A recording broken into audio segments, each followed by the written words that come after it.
Dans un contexte marqué par des tensions croissantes entre les États africains et les multinationales exploitant leurs ressources naturelles, le gouvernement malien vient de franchir une étape décisive dans sa quête d'une plus grande maîtrise des richesses minières de son territoire.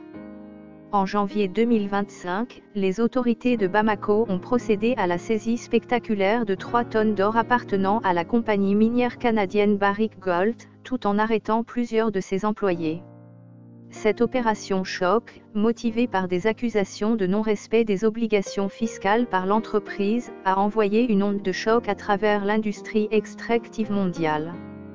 Mais aujourd'hui, un accord historique semble sur le point de clore ce bras de fer qui oppose depuis près de 2 ans le Mali à l'un des géants de l'or. Barrick Gold a en effet signé un protocole d'entente prévoyant le versement de 275 milliards de francs CFA, soit environ 438 millions de dollars, au gouvernement malien.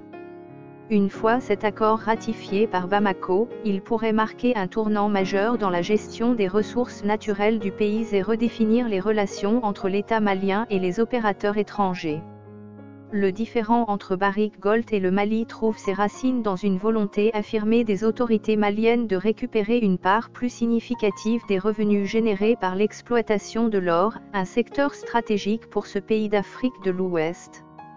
La mine de Loulo-Gounkoto, opérée par Barrick Gold, est aujourd'hui la plus importante exploitation aurifère du Mali, contribuant de manière substantielle à l'économie nationale.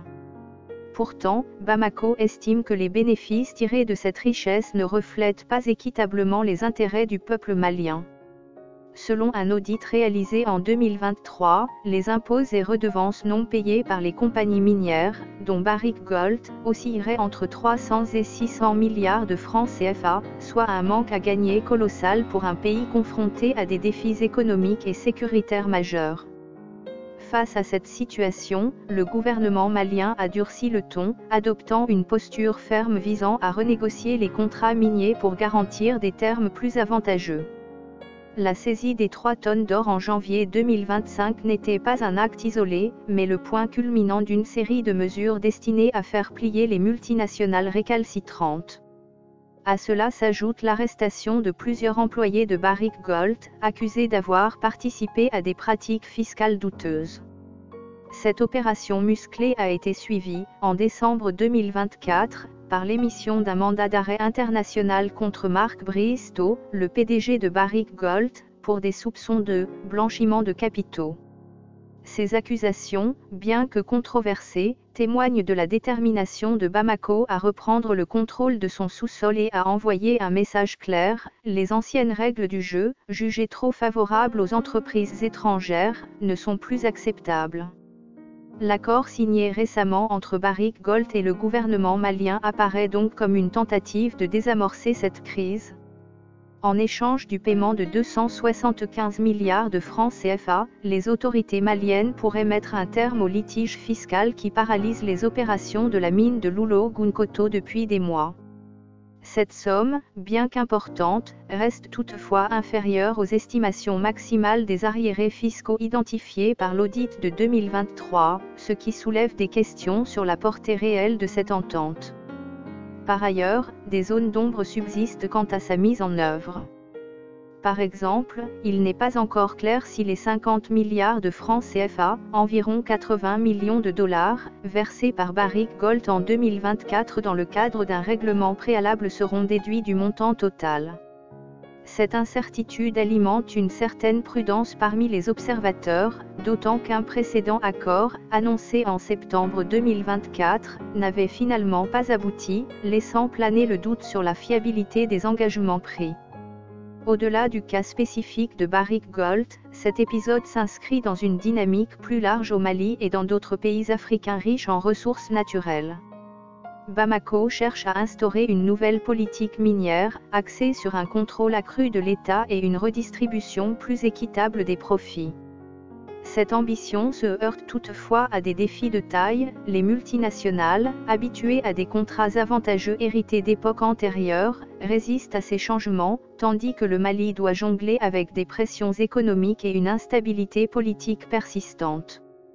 La renégociation des contrats miniers, si elle aboutit, pourrait cependant servir de modèle à d'autres nations cherchant à rééquilibrer leurs relations avec les géants de l'industrie extractive. Pour Barrick Gold, cet accord représente à la fois une concession et une opportunité. En réglant ce différend, la compagnie espère reprendre ses activités à plein régime sur la mine de Loulo-Gounkoto, dont l'arrêt partiel a affecté ses résultats financiers.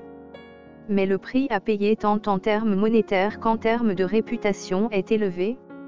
Les accusations de blanchiment portées contre Mark Bristow, bien que non encore jugées, ternissent l'image de l'entreprise et pourraient compliquer ses relations avec d'autres gouvernements africains. En outre, cette affaire met en lumière les tensions croissantes entre les intérêts des actionnaires des multinationales et les aspirations souverainistes des États hôtes.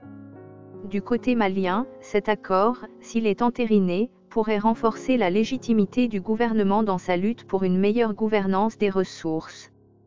Les 438 millions de dollars promis par Barrick Gold offriraient une bouffée d'oxygène à une économie fragilisée par des années de conflits et de dépendance aux exportations minières. Cependant, des voix s'élèvent déjà pour demander des garanties sur l'utilisation de ces fonds, dans un pays où la corruption reste un fléau endémique.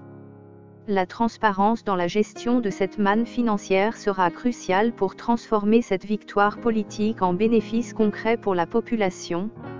En somme, l'accord entre Barrick Gold et le Mali illustre les enjeux complexes qui entourent l'exploitation des ressources naturelles en Afrique. Il met en lumière les rapports de force entre États et multinationales, les aspirations à une souveraineté économique et les défis liés à la mise en œuvre de réformes ambitieuses.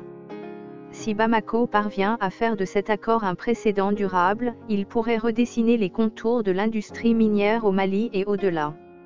Mais pour l'heure, les incertitudes persistent, et le chemin vers une exploitation équitable des richesses du sous-sol malien reste semé d'embûches.